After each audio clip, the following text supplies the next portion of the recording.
Igsoon, pangutana ko, simple nga pangutana, kinsa may way cellphone ninyo? Kanang walay cellular phone. So, way ni pataso kamot, buot pasabot mga kaigsunan kita gyud na ay cellular phone. Sa una mga kaigsunan, ang among contest batanon pa mi pagwapuhay mig tahal sa lapis. Kana bang tahal ba? Pagwapuhay mig lapis, Monggol 1, Monggol 2, unya mo update na siya mga kaigsunan pagwapuhay pencil case, unya hangtod palami ay ubaon. Karon ang mga kabatanunan lahi na pagwapuhay nag cellphone. Samsung ba na, Lenovo ba na, unsa ba na nga model mga kaigsunan, iPhone ba na, unya og doon na iPhone mga kaigsunan, pakuntisay na pod og kinsay mas upgraded, Pro Max ba na, pila ka gigabytes mga kaigsunan.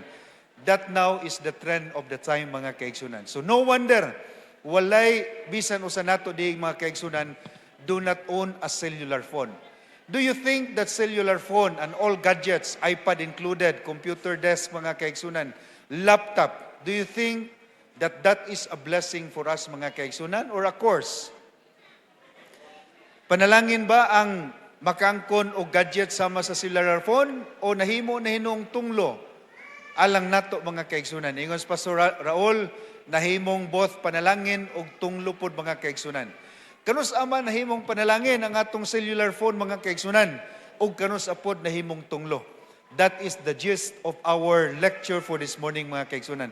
Hagiton ta mo, nihangyo atong church pastor nga for this month, as much as possible, we will not hold our out of church appointments mga kaigsunan because we will have a good series of lecture mga kaigsunan. Unya, makadungog tapod sa wali ni Pastor Raul. For this month, we will be dealing on family, faith, and focus in a digital world. I know mga kaigsunan, we are aware because the first step of change mga kaigsunan is awareness. Kabalo man ta, gakitang tanan na doon na nga mga gadget nini. But try to re-examine your home igsoon, your children, you yourself igsoon, kung nahimo bang panalangin o tunglo kining ato nga mga gadgets mga kaigsunan.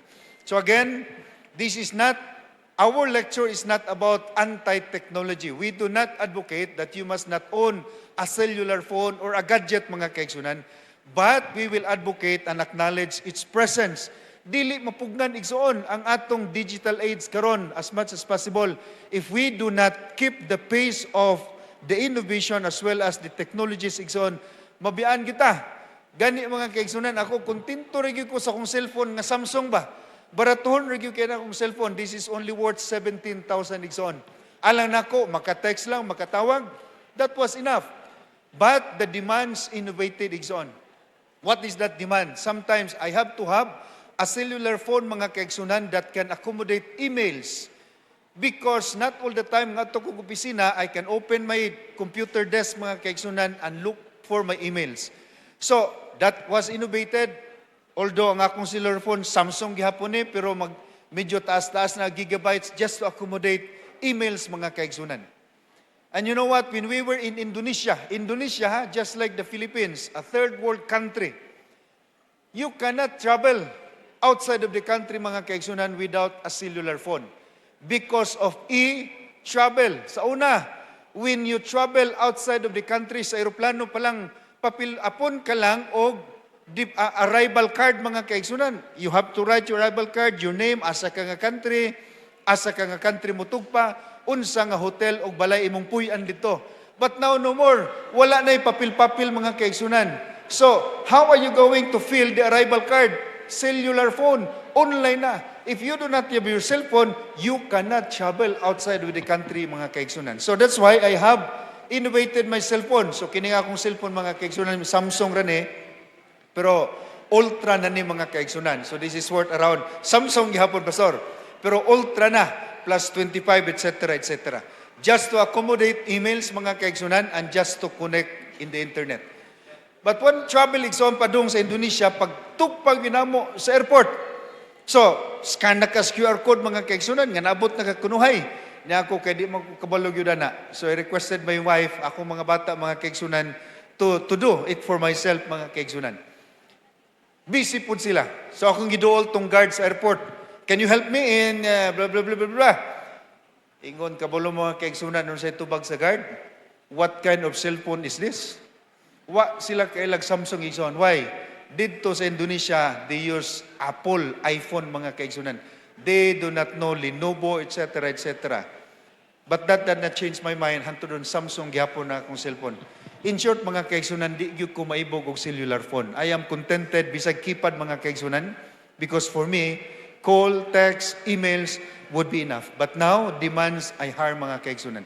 Sa atong iglesia, dinha sa atong panimalay mga kaigsunan, how do these gadgets affect our relationship, especially among couples and from the parents to the children, mga kaigsunan? The Bible says that all things are lawful for me, but not all things are helpful. Ingon sa Apostolis Pablo, tanang butang, uyon sa balawad alang nako, pero dili tanang butang makatabang nako. All things are lawful for me, but not all things edify. Joshua 24:15, as for me and my house, we will serve the Lord. So just because we can use technology does not mean that it is always helpful. Dili tungod kay atong magamit ang atong cellphone mga kaigsunan, dili sa tanang panahon ato ni siyang magamit labi na gyud kung kini dili nato ma-regulate sa ato nga mga kabataan.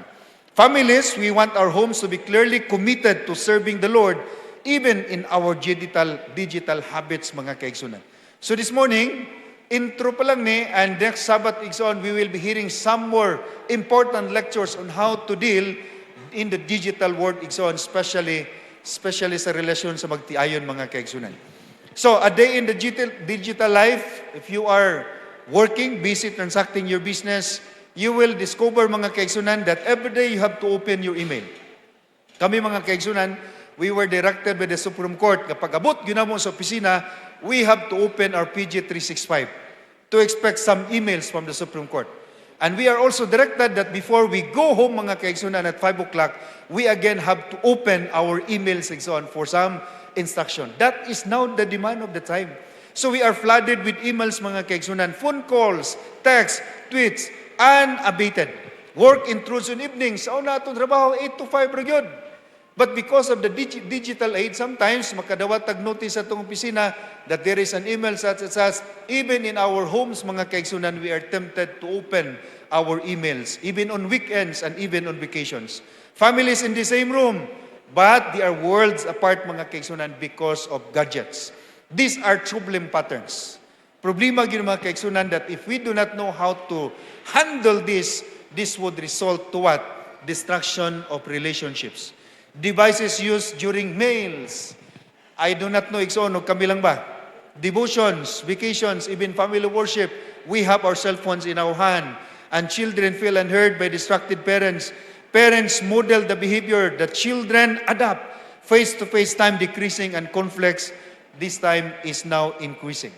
So what particular boundaries that we have to set, mga kaigsunan, in this particular trend of the time? Are our response to this trend, mga kaigsunan, is only temporal? Meaning to say, we work that bleeds our family time 24/7. Ang atong hunahuna na nalang yun sa cellphone, spatial, home becomes already our office, igsoon, because that extended works even reach our bedrooms, mga kaigsunan. Zoom sometimes are being conducted inside our house, inside our bedroom, because that is the demand of the time right now. Or probably relational, professional, and personal networks that will collapse. Facebook context, meaning to say, are you scrolling all night, mga kaigsunan, before you go to bed? The Bible instructs us in Deuteronomy chapter 6, verses 6 to 9, that faith passed through daily interactions. Talk about them when you sit, when you walk, when you lie down, get up. This is an instruction from the parents to how to teach your children. Again, all secrets to a lasting and a happy relationship among husband or between a husband and wife to their children and so on are there in the Bible. So again, if you have your cell phone with you and you cannot live without it, mga kaigsunan, install a Bible app in your cellular phone, as if you're schooling it, but you're reading the Bible. Genesis 2:18, not good for man to be alone. We are designed, mga kaigsunan, to live in solitude. That's why among all good creations of God, the only thing that God declared was not good was when He realized that Adam was not that time with someone like Eve, mga kaigsunan. So he decided to create another human, Eve. That is the purpose and the design of our living. We do not live alone. There is no man in an island, igsoon. We are designed to communicate, to fellowship. We are designed to have someone else, mga kaigsunan. O karon nga panahon, kini nga disenyos paghimo sa Ginoo sa tao, nabulag na tungod nining atong mga gadgets, mga kaigsunan. Colossians chapter 3 verses 12 to 14, clothe yourselves with compassion, kindness, patience, virtues requiring full presence. Now, these are the intentional discipleship. Families of passion faith must make intentional time for togetherness. The home must always be the sanctuary for discipleship. Ellen White says that the happiest home or the happiest place on earth must be your home. Akong usbon, ingon si Ellen White, ang pinakamalipayon nga dapit sa kalibutan, mao gyudunta ang imong panimalay.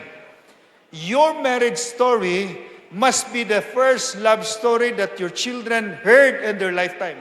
Make it beautiful, make it lovely, make it sweet, mga kaigsunan. Akong usbon, ang pinakaunang love story nga marilit nimo sa imong mga anak must be your marriage. If your marriage is not as good as you wish, then you are not telling a good love story to your children. So make your marriage sweet, happy, and lasting, igsoon. The home is the space for meaningful conversation. Our children sometimes are eloped telling their parents what their problems are, mga kaigsunan. So who would you want to tell? Kinsa man lang isturahan. Ang dinha suds panimalay, mga ginikanan must be the safe space for our children to converse, to reveal what happened to their day, mga kaigsunan. But pasabot sa safe space, mga kaigsunan, nga unta, way laing masumbungan sa problema sa mga kabataan kundi nina suds panimalay o dinha sa ilang mga ginikanan. Your home must be the foundation for love. And we will try to assess your digital health, mga kaigsunan. These are 5 critical questions. These are questions addressed to me and addressed to you. You can answer this silently, mga kaigsunan. How many hours daily on screens do you indulge yourself, mga igsoon? No na daw.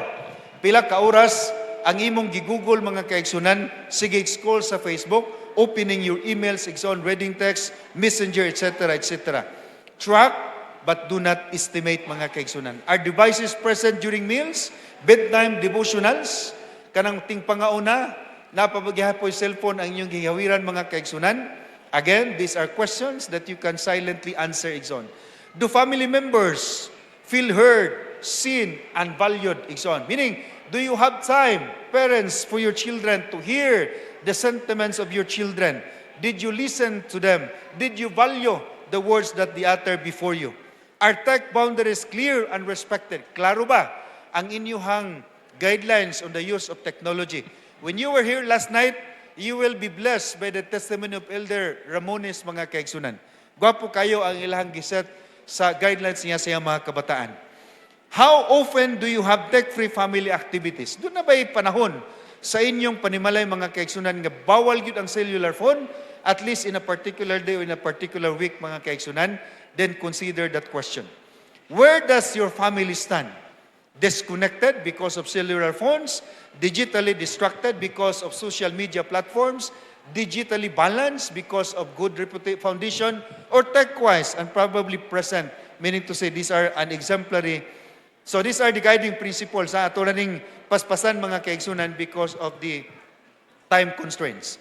So, we will explore and exploit our devices, mga kaigsunan, to become a blessing rather than a curse, igsoon. Ako personally, nahimong panalangin ako kining atong mga gadgets karon. When you do your research, pastilan, dali na lang yung kayo. Pang-eskwela mo, mga kaigsunan, dali na lang kayo tubagon ang pangutanas maestra. That is, if you are connected in the internet, you have your cellular phone. Are you aware that all questions under the sun can now be answered by AI, mga kaigsunan? Mga igsoon, mutuo ba mo nga tanang pangutana, ubos sa adlaw, pwede tubagon sa AI? You try. You want to know the meaning of your name? Nga namang ginganlan kog Jimmy? Ask AI and AI will give you the answer. Bisan pag nakaigibati, katula akong tutunlan, gilok akong dughan. Pangutan na si AI, unsa akong sakit. AI will tell you of your sickness. Mangutan na ka kung sa'y tambal, tagaan po kag tambal ni AI. You have legal problems, giyaway ka sa mong silingan, kay gipaningil ka, wa kanibayad, imo na nun siyang giyaway. Pwede ba kakasuhan? You ask AI. Sometimes nowadays, you do not need go to the doctor, to the lawyer, professionals, to consult your problems because AI is there to answer all your questions, mga kaigsunan. But there is a caveat. There is always a human foresight needed, mga kaigsunan. And I want to believe nga hangtod karong panahon na do na ragyo sa kabutang dili mahimo sa AI. When I spoke before a group of ASI officers, I emphasized to them, do not mispronounce ASI to AI. Akong usbon, sa manang ASI, Adventist Laymen Services and Industries, mga kaigsunan. One good department of the church that is also fulfilling the mission of the church to proclaim, make disciples, etc. But sometimes, we must pronounce ASI to AI. I said, this cannot be interchangeably used and pronounced. ASI is not AI. AI is not ASI. What do I mean? ASI has the mission to tell the world, proclaim the gospel, and baptize in the name of the Father, the Son, and the Holy Spirit. Just like the mission of our church. And this is a job that can never be done by AI, mga kaigsunan. Akong usbon, ang pagwali sa maayong balita, ang paghimog disipulo, bisan pa man, mga kaigsunan, ang pagpabautismo, this is the only thing that AI cannot perform even nowadays. This cannot be delegated.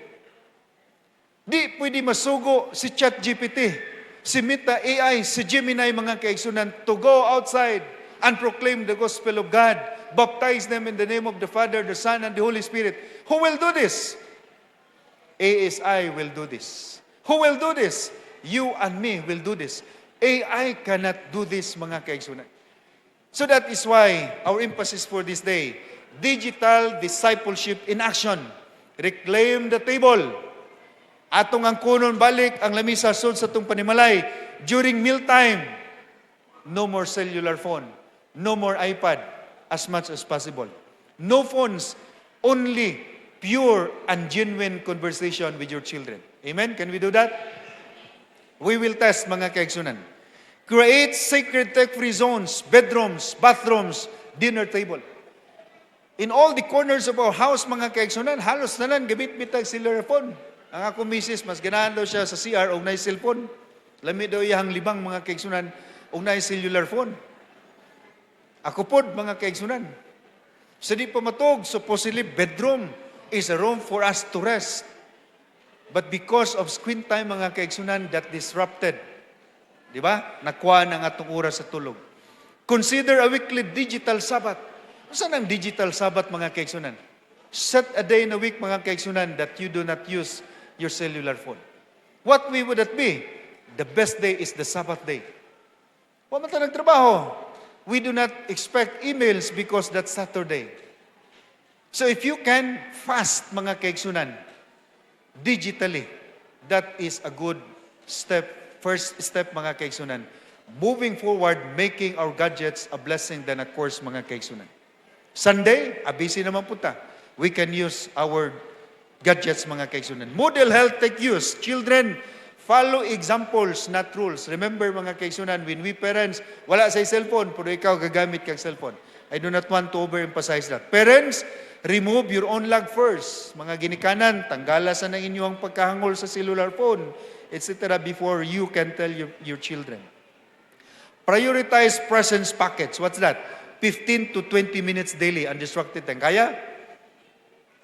Ako, Ikson, kaya mag-yug kayo ni.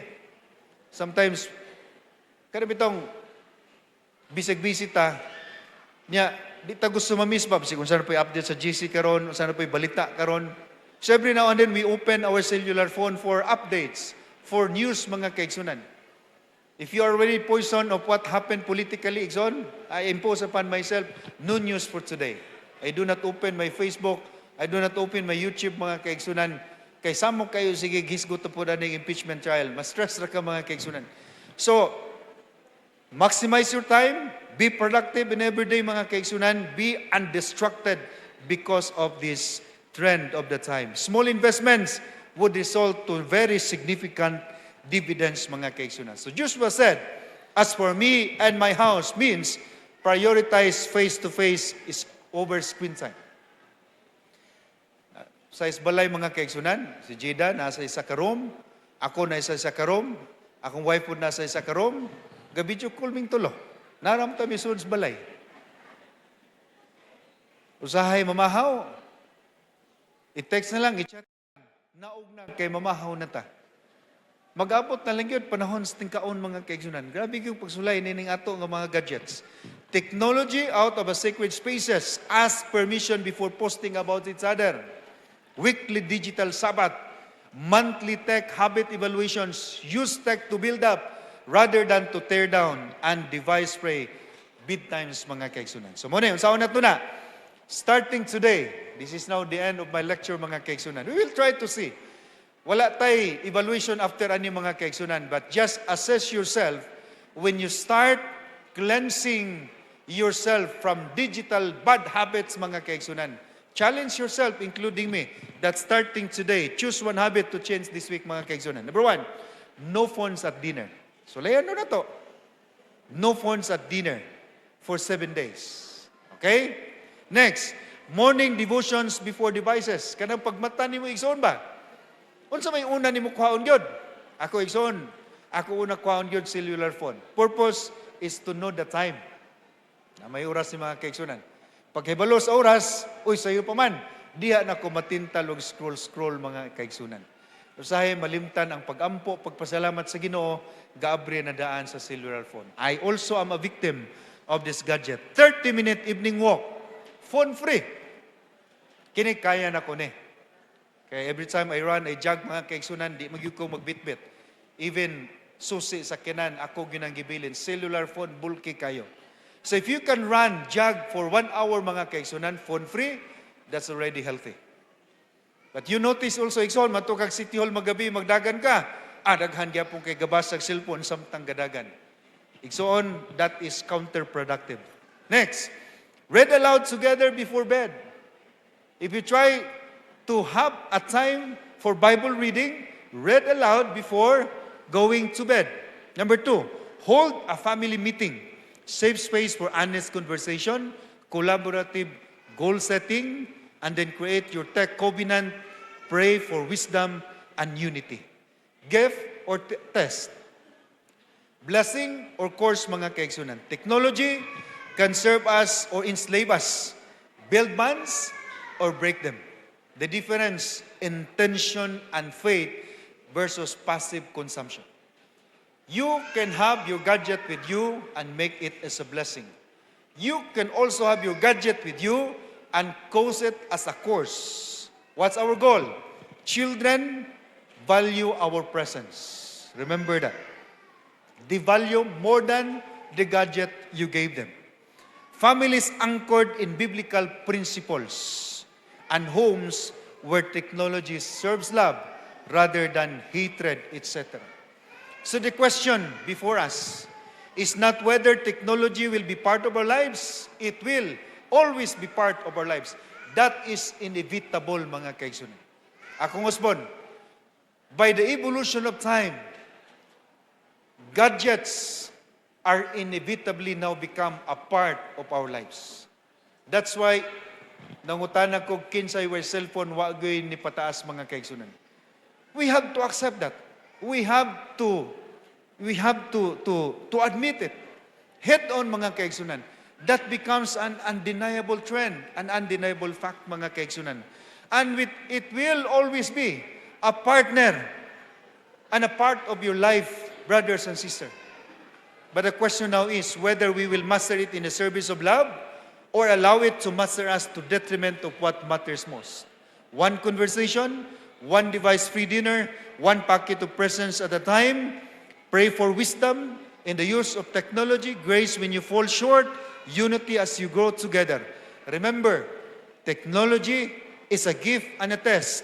The goal, again, is to love God, love your family, let technology serve rather than rule over you. Lastly, in Romans chapter 12, verse 2, in New King James Version, it said that do not be conformed in this world. The world's pattern right now is constant connectivity, perpetual distraction, and fragmented attention.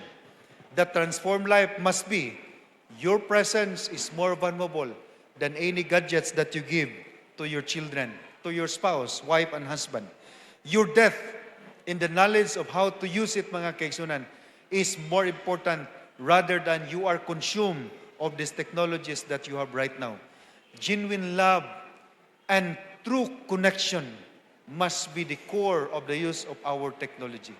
Because sadly, we are connected throughout the world, mga kaigsunan. You can call your friend through video call, messenger. You can chat them any time of the day, 24/7, mga kaigsunan.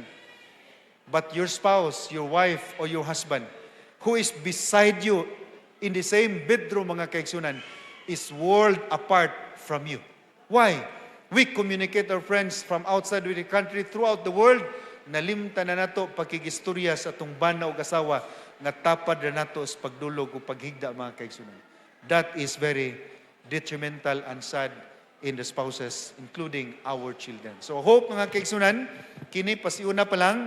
Next Sabbath, we'll be having another series of another lecture focusing on family, faith, and focus in a digital world. Manatay oras, ang Diyos magapanalangin kanatong tanan.